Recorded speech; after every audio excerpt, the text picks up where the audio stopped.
Баршаларыңызға да ассалаумағалейкум. Арнама қош келдіңіздер. Арнамды қолдап отырған баршаңызға да көп рахмет. Баяғы өткен заманда жауын жаумай, өзендер тартылып, көлдер сарқылып, бұлттар суалып, қара жер қурап, малдар жұтап, халық қиналып, елде жұт болыпты. Халық ауыл болып Алладан жаңбыр сұрап тасаттық беріпті. Бірінші тасаттықта жауын жаумапты, қайта аспандағы азғана бұлтты жел айдап кетіпті. Ауыл үлкендер тасаттыққа дәретсіз келген адамдары болды, жауын содан жаумады деп пәтуа жасапты. Екінші рет ауылдың бәрі дәреттерін алып, тазаланып келіп, тағы да тасаттық беріпті. Бірақ жауын жаумай, ет жей бергенде шаң көтеріліп кетіпті. Көрші ауылдан келген молда: сендер тасатқының намазын оқымадыңдар, бәрі содан болды депті. Ауылдың ақсақалдары дұрыс екен деп мақұлдасыпты. Үшінші рет ауылы болып, тасаттықтың намазын оқып, тасаттықтың барлық шарттарын орындап, үшінші рет қайта тасаттық жасапты. Бірақ тасаттықтан соң дауыл тұрып, көз көрсетпей алашаң борапты.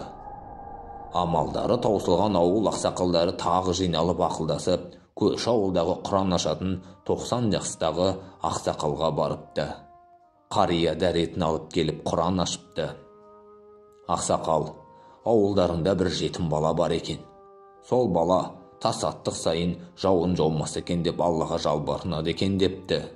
Алла сіздердің емес, жетім баланың тілегін қабыл алып тұр. Ақсақалдар мүмкін емес деп шошып кетіпті. Бәрі жиналып, әлгі жетім баланың үйіне барыпты. Сен бала, неге жауын жаумасын деп жүрсің? Ауылға не өкпең бар деп сұрапты.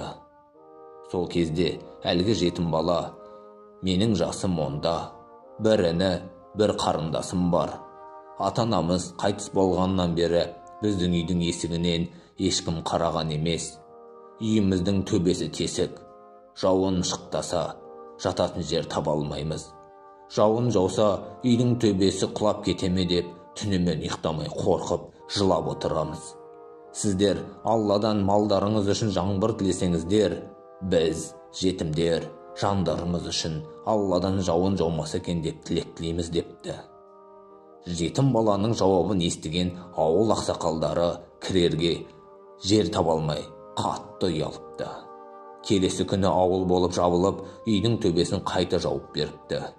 Үйдің төбесі жабылып бола бергеннен ақ жаңбыр жауа бастапты. Содан сылбыр жауын 3 күн, 3 түн тоқтамастан жауыпты. Жер көгеріп, мал семіріп, ауыл халқы молшылыққа кеңеліпті.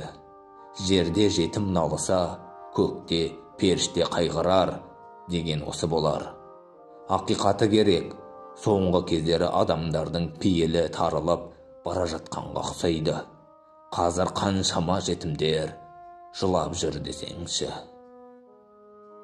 Авторы Жәнібек Қожық. Тыңдағандарыңызға көп рахмет.